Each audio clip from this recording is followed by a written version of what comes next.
Olá, sejam bem-vindos ao Carbono Zero.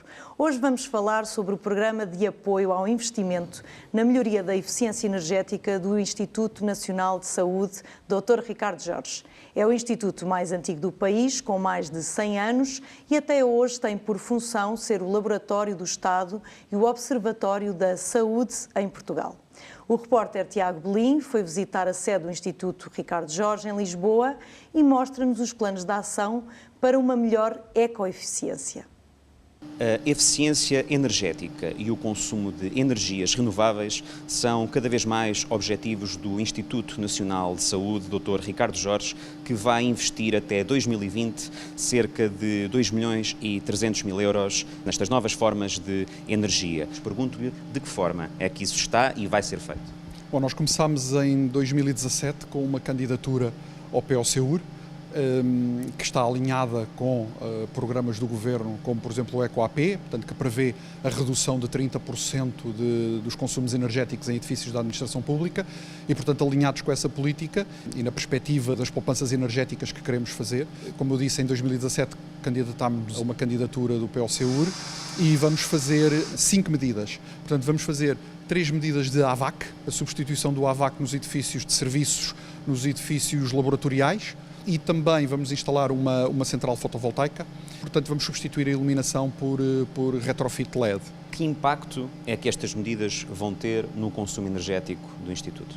Basicamente contamos reduzir a nossa fatura mensal com uma poupança de cerca de 126.000 euros ao ano, com esta intervenção só na sede do edifício, e contamos também resgatar cerca de 460 toneladas de CO2. Em que áreas aqui do Instituto é que vão ser feitas essas alterações no âmbito da poupança, da economização de energia e também de uma menor dependência dos combustíveis fósseis? Nós temos, portanto, um edifício que tem serviços e uma torre de laboratórios, e temos também mais 2 edifícios, o Departamento de Saúde Ambiental e o Departamento de Genética Humana, que nós chamamos o DSA-DGH, e o edifício do LEMS. Portanto, nós vamos intervir em todos os edifícios ao nível da substituição das armaduras por retrofit LED. Vamos também instalar na cobertura do edifício de serviços uma central fotovoltaica de 130 kW. E por fim, portanto, ao longo destes 3 anos, até 2020, vamos fazer investimentos na área do AVAC, vamos substituir a totalidade dos sistemas da AVAC por sistemas muitíssimo mais eficientes, começando ainda este ano no edifício dos serviços, para o ano, portanto, o DSA-GH, e depois em 2020, por fim, o investimento maior, na ordem de 1,1 milhões de euros na torre dos laboratórios. Para além disso, tem também, desde final de fevereiro, 2 veículos elétricos aqui afetos à atividade e ao trabalho do Instituto Ricardo Jorge, não é? É verdade, conseguimos esses veículos através de uma candidatura ao Fundo Ambiental. São 2 veículos que nos estão a dar imenso jeito. Na prática, estamos a renovar a frota. Queremos ir a outra candidatura, porque está prevista a atribuição de mais veículos e nós estamos alinhados com essa janela de oportunidades. Os veículos, como digo, são veículos que para nós são fantásticos, portanto não consomem combustíveis fósseis e, portanto, nesse âmbito nós estamos muitíssimo satisfeitos com esses veículos. A perspectiva é continuarmos na renovação da frota para veículos elétricos. Okay. Portanto, esses veículos são utilizados então no dia-a-dia para atividades de técnicos no exterior, não é? Correto, basicamente as equipas de recolhas laboratoriais utilizam esses veículos e, portanto, dentro da cidade esses veículos são muito úteis e ajudam, lá está, também na redução das emissões poluentes. Arquiteto Jorge Jerónimo, obrigado por ter falado connosco e pelos seus esclarecimentos. E, como se vê, o Instituto Ricardo Jorge está então a atravessar uma fase de transformação naquilo que diz respeito às suas políticas energéticas, com um conjunto de medidas que vai permitir que nos próximos anos se diminua aqui no Instituto o consumo de energia e também a dependência de combustíveis fósseis. Para além disso, já existem alguns dos técnicos deste Instituto que já fazem o seu trabalho diário no exterior, recorrendo então a veículos elétricos. Como vimos, o Instituto Ricardo Jorge está num processo de implementação de práticas verdes e para nos falar sobre estas mudanças temos em estúdio José Maria Albuquerque, vogal do Conselho Diretivo. Muito obrigada pela sua presença no Carbono Zero, seja bem-vindo. Muito obrigado, eu que agradeço. E começo por lhe pedir para nos explicar um pouco as áreas de intervenção do Instituto Ricardo Jorge, para as pessoas que estão em casa e que não sabem ao certo. A sua introdução foi quase o que é preciso que as pessoas retenham do Instituto Ricardo Jorge. É um laboratório de Estado e é um laboratório nacional estratégico na área da saúde. Posso elaborar um bocadinho. Nós temos uma missão muito definida, somos um laboratório de referência, somos um observatório de saúde, como muito bem referiu, somos também, temos uma atividade na observação em saúde e na vigilância, temos uma componente importante na investigação e desenvolvimento científico e, finalmente, temos uma obrigação de divulgar a cultura científica. E até neste domínio temos até uma atribuição legal, temos um Museu Nacional de Saúde. O nosso instituto, como referiu, são cerca de 600 pessoas, é um instituto nacional, portanto tem três polos, a sede é em Lisboa, mas tem o Centro Gonçalves Ferreira de Saúde Pública, Gonçalves Ferreira no Porto, tem cerca de 100 pessoas, em Lisboa, na sede, cerca de 400 pessoas e cerca de 30 no nosso laboratório em Águas de Moura, que pertence a um dos departamentos técnico-científicos. Nós temos 6 departamentos técnico-científicos, portanto, a genética humana, a saúde ambiental, a alimentação e nutrição, o departamento de epidemiologia e o departamento de promoção da saúde e este que eu referi em último em relação a Águas de Moura, o Departamento de Doenças Infecciosas. Portanto, são 6 departamentos técnico-científicos que não só produzem evidência científica, mas também prestam serviços. Uma das nossas atividades é a prestação de serviços à comunidade. Portanto é bastante próximo da população. Sem dúvida, sem dúvida. Creio que até, digamos, o índice de reconhecimento do Instituto Ricardo Jorge é a referência laboratorial, é o laboratório que faz, digamos, o padrão ouro nas análises clínicas, nas análises biológicas, nas águas, nos alimentos, etc. E, portanto, é esse, digamos, o conhecimento mais imediato que a população em geral tem do nosso Instituto. E sendo um Instituto de prestígio e reconhecido, faz todo o sentido que dê um exemplo nesta questão da saúde ambiental e na redução, portanto, do carbono, não é? E por isso começaram a implementar medidas para melhorar a ecoeficiência.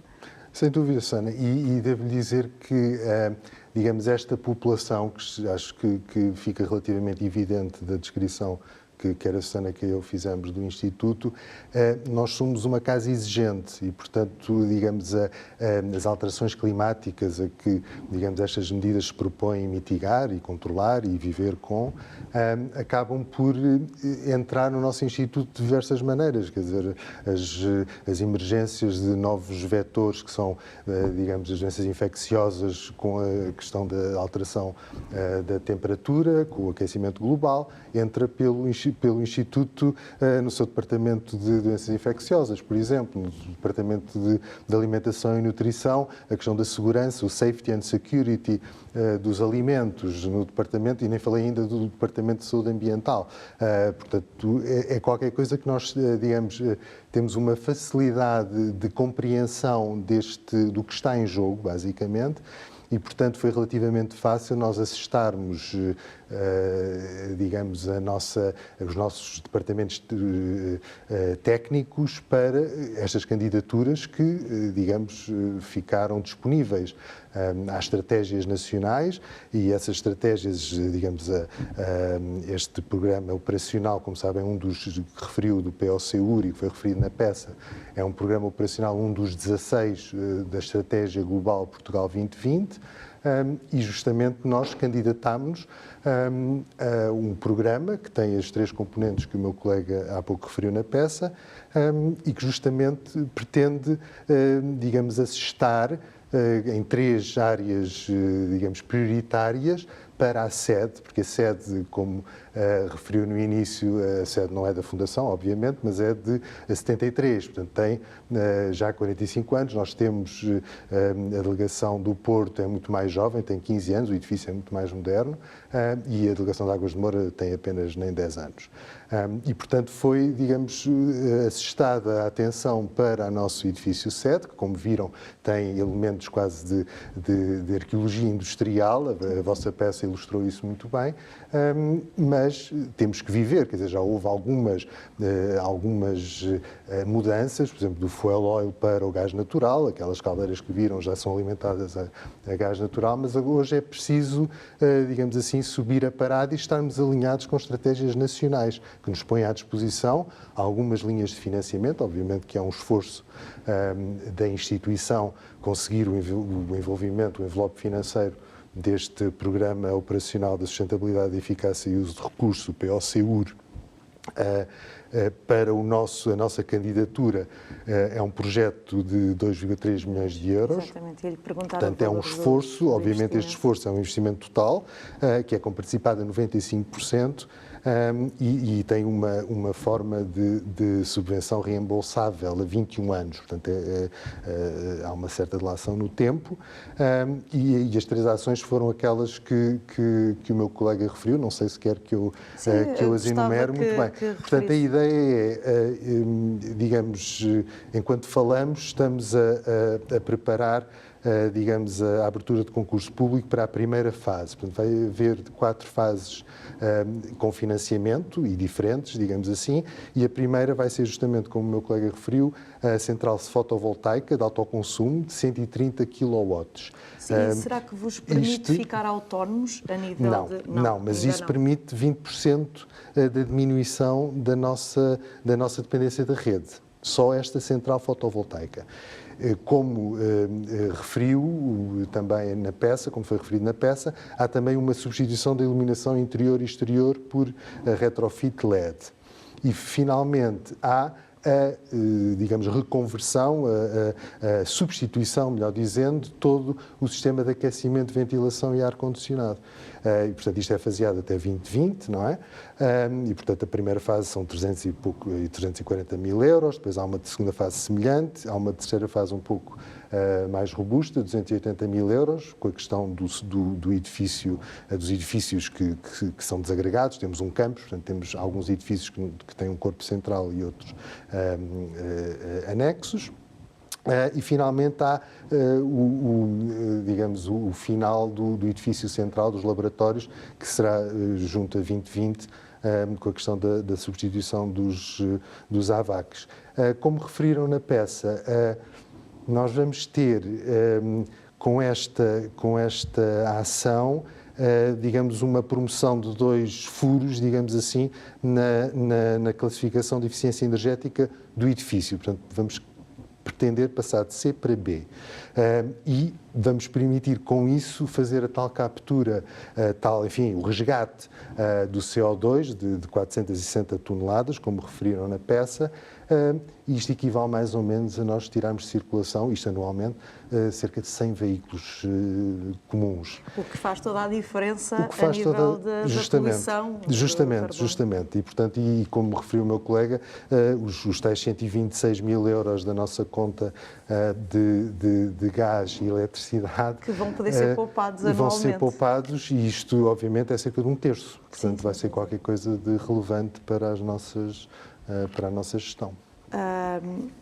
Portanto, estas políticas que já estão a ser implementadas no Instituto Ricardo Jorge são replicadas noutros organismos públicos e privados, provavelmente. Sim. O que é que pensa disso? Eu acho que... eu talvez diga que é importante que haja uma certa continuidade nas políticas públicas, porque elas não só condicionam os financiamentos, como estamos a ver. Normalmente, estratégias têm alocadas verbas dos programas estratégicos, como o caso do Portugal 2020, mas é também muito importante que haja uma continuidade e que haja um sinal. E como referi no princípio, acho que os institutos públicos e todo o Estado deve começar por dar o exemplo. E, portanto, nós, como lhe digo, por um lado, por inspiração destas medidas e desta estratégia, por outro, por uma certa pressão já, digamos, da compreensão que nós temos destas problemáticas dentro do Instituto, nós aderimos imediatamente e vamos aderindo, nós vamos a jogo em várias das linhas de financiamento que outros programas de outros ministérios possam oferecer para este desidrato final. Portanto, como sabe, o POCUR pretende assistir um programa semelhante ao EcoMol, como vimos ali, da mobilidade elétrica, que é o EcoApp, portanto, para a administração pública, e a ideia é uma meta de redução de 30% do consumo de energia até o final de 2020. E, como digo, é muito importante termos também a noção que há uma continuidade de políticas públicas. Por exemplo, este POCUR, digamos, labora sob um programa de valorização do território que, por exemplo, foi inscrito no plano tecnológico. Talvez não se recorde, em que eu participei na primeira unidade de missão e com muito orgulho. E, portanto, foi um plano de valorização do território, uma agenda de valorização do território de 7 a 13. E, portanto, este começa de 13 a portanto, 20. isto são políticas continuadas. São políticas continuadas que é bom que sejam continuadas e que não haja, digamos assim, obviamente são compreensíveis algumas evoluções e, digamos, condicionantes externas, mas acho que é muito importante, sobretudo para organismos do Estado que têm, digamos assim, uma certa limitação na sua gestão e, portanto, é muito importante que estejam disponíveis estas linhas de financiamento digamos, assistindo estes desidratos que são nacionais. Acho que, mas esta componente de inspiração acho que é muito importante. E acha que a nível de, por exemplo, das indústrias mais poluentes, e isto aqui pergunto de uma forma mais geral, também há uma abertura para que sejam introduzidas medidas de eficiência energética? Eu acho que há uma pressão, repara, por exemplo, vou puxar um bocadinho o brasa à minha sardinha, não só como vogal do Instituto Ricardo Jorge, mas também como engenheiro. A Ordem dos Engenheiros declarou este ano como o ano das alterações climáticas. E, de facto, não está, digamos, a promover, está quase a responder a um anseio da tal economia circular que se fala hoje. Quer dizer, a questão da extração, da transformação, do uso e o deitar fora já não funciona. Porque nós, enfim, os meus colegas do Colégio de Engenharia de Ambiente fizeram, enfim, a evidência científica que a continuar neste modelo, digamos, de desenvolvimento e de economia, nós precisávamos triplicar até 2050 as áreas que sejam só destinadas à extração e ao depósito de resíduos. Portanto, o planeta é só um e, portanto, não temos maneira de sustentar esta economia. E, portanto, a circularização da economia que se ouve hoje em dia, a questão da reciclagem, nós temos um déficit em termos de reciclagem, a média europeia, por exemplo, dos nossos, não é preciso falar das grandes indústrias, falemos nas nossas casas, nós reciclamos cerca de 24% dos nossos resíduos domésticos. A Europa já tem uma média de cerca de 40%.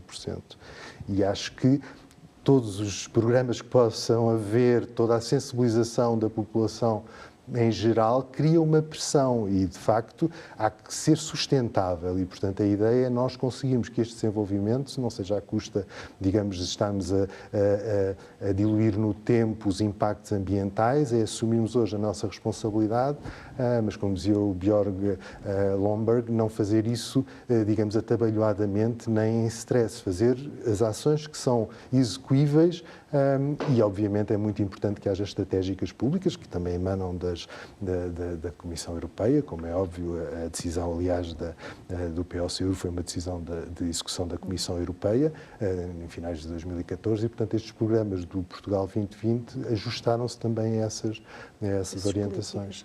E a nível de conforto, por exemplo, estas mudanças vão permitir também que haja mais conforto nos edifícios, porque algumas das lâmpadas tradicionais tradicionais, às vezes tinham mais barulhos e Sim, sem dúvida. há outros confortos que se podem Sem enumerar. dúvida, sem dúvida. Como viu, o nosso edifício é um edifício datado, um edifício que foi construído com bastante requinte em termos de arquitetura, portanto temos uma responsabilidade também salvaguardar o património para, e já nem falo sequer do museu, mas para as gerações futuras. Foi-nos dado isto e, portanto, nós temos que o melhorar sem comprometer, obviamente, nem a arquitetura e sob o ponto de vista digamos assim, de toda a envolvente de assistir, digamos, um local de trabalho saudável, interessa-nos. Aliás, nós temos um departamento de saúde ambiental que estuda a qualidade do ar interior, portanto, nós temos toda a informação, temos toda a sensibilidade e, com isso, a exigência. Os nossos colaboradores, os meus colegas, sabem muito bem. O problema, muitas vezes, é as limitações que nós tivemos, do ponto de vista de investimento, na questão dos ultracongeladores, do frio, a rede de frio para armazenagem das amostras clínicas, biológicas, aquelas que eu referi, alimentos, águas, cresceu um pouco desorganizadamente e, portanto, no futuro nós temos estratégias quase internas, quase incrementais, digamos assim, para melhorar. E, obviamente, decorre o conforto dos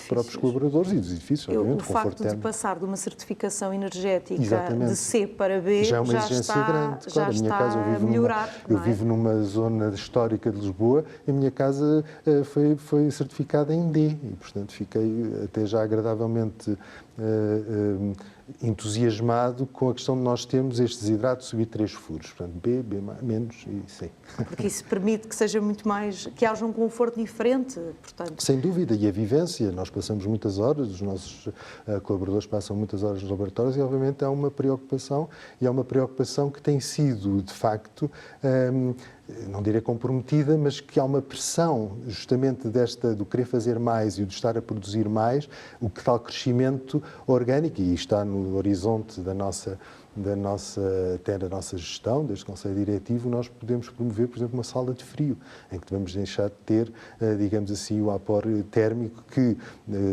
as câmaras frigoríficas, como digo, de ultracongeladores, etc., trazem e que muitas vezes trazem perto onde as pessoas estão a trabalhar. E, portanto, a ideia é racionalizar também esta arrumação. Falamos aqui da tal ecoeficiência, em que as coisas, em que melhoramos, mas de uma forma também sustentável financeiramente. Justamente. E a ecoeficiência, até muitas vezes nós conseguimos isso com algumas coisas que vêm, digamos, como instruções e como portarias ministeriais, por exemplo, na questão dos encargos com as impressões. E nós conseguimos reduzir, é o segundo ano em que conseguimos reduzir em 20% o nosso consumo de papel. Também é importante, é não muito era importante, aqui referido, mas é muito justamente importante. Isto é quase imperceptível, não houve uma racionalização de partilha das impressoras, coisas simples como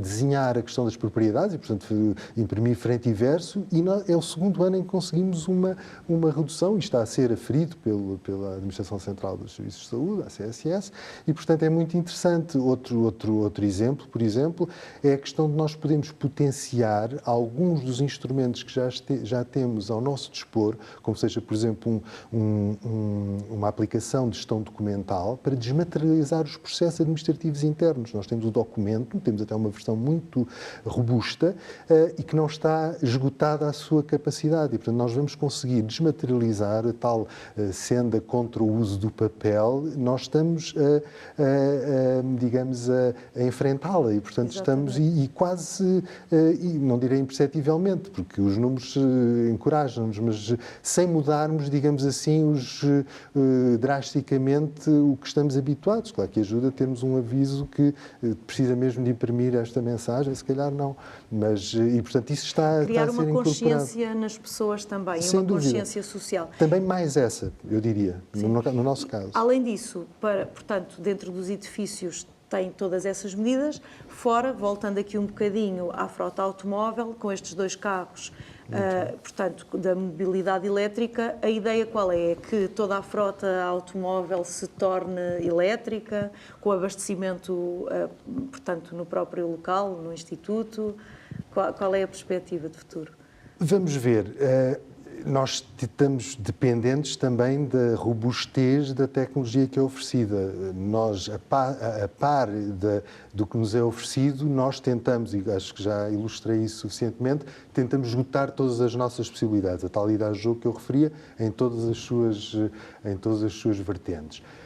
Hoje, por exemplo, não consigo levar um carro a uma velocidade relativamente saudável de Lisboa ao Porto. Mas consigo, tem uma autonomia de 400 km. Exatamente, não é? tem uma autonomia de 400 km, mas que decai, obviamente, se usarmos uma velocidade. Mas para o que nós precisamos, portanto, respondendo à sua pergunta, a ideia, porque estes programas que estão disponíveis do Ecomob, portanto, o apoio à mobilidade elétrica da Administração Pública, que foi financiado pelo Fundo Ambiental, teve também como intenção, digamos, uma troca com a BAT e com critérios muito transparentes de idade do veículo, quilometragem, fazer uma substituição por veículos elétricos. E, portanto, nós tivemos uma cota e que nesta altura foi de 2 veículos elétricos, que nos assistem horariamente. Nós fazemos colheitas na hora de amostras biológicas, de amostras clínicas, de alimentos, de águas. Portanto, os carros andam sempre a circular. Exatamente. E, por exemplo, Águas de Moura, nós podemos perfeitamente ir até Águas de Moura e voltar sem problema nenhum. E mais do que isso, por exemplo, e isso é importante, nós podemos fazer isso no Porto. E vamos ter também financiamento, também com o Fundo Ambiental, e até com participação de outras linhas de financiamento, os postos de carregamento. E, portanto, aqueles postos de carregamento rápido, e há financiamento para isso. E, portanto, nós estamos a dias de instalar na sede e depois vamos partir para o Porto. Mas, digamos, a ideia é hoje nós tentarmos, os carros, a frota automóvel é muito, nós temos 6 veículos e, portanto, a ideia é justamente essa, é nós, dentro das possibilidades e não limitarmos em nada a nossa capacidade de sermos um Instituto Nacional, e, portanto, temos que chegar a todo o lado. Exatamente. E rapidamente, vamos com certeza seguir essa ambição. Para terminarmos, assim, resumidamente, mais alguma ideia para o futuro que queira expor, que nos queira falar? Nós temos aquelas que eu referi que são digamos, os nossos desafios que tem que encontrar, ou vamos tentar encontrar para estas, enfim, prospectiva, vamos tentar encontrar financiamento público para o fazer. Mas eu diria que, por exemplo, temos no momento já aprovado um programa do Sistema de Apoio à Modernização Administrativa, portanto o SAMA, da Agência de Modernização Administrativa, que é um programa de 700 mil euros, que vai permitir a substituição dos sistemas de análises laboratoriais, vai, digamos, ser muito importante no lidar com a questão das novas diretrizes da proteção de dados, vai ter softwares da qualidade da qualidade, na gestão da qualidade. Nós temos 450 ensaios acreditados por normas ISO, portanto é uma área muito importante, e até a renovação do parque dos laptops e dos desktops. A sala de frio que eu referi é muito importante nós racionalizarmos a nossa sala de frio, vamos ter ganhos substanciais aí e, por exemplo, na questão da nossa central transformadora, só baixar a energia reativa com baterias de condensadores vai ter um ganho muito significativo. Isto, vamos tentar encontrar linhas de financiamento que possam assistir a este nossa, digamos, metas de gestão. Obrigada pela sua presença em estúdio e até uma próxima oportunidade. Muito obrigado, nós. E pelos esclarecimentos sobre este processo que vai permitir poupar mais de 126 mil euros por ano, reduzindo as emissões de carbono. A melhoria da eficiência energética contribui para atingir o objetivo global do carbono zero. Exemplos como este devem inspirar-nos para um planeta mais limpo e sustentável. Voltamos para a semana. Até lá.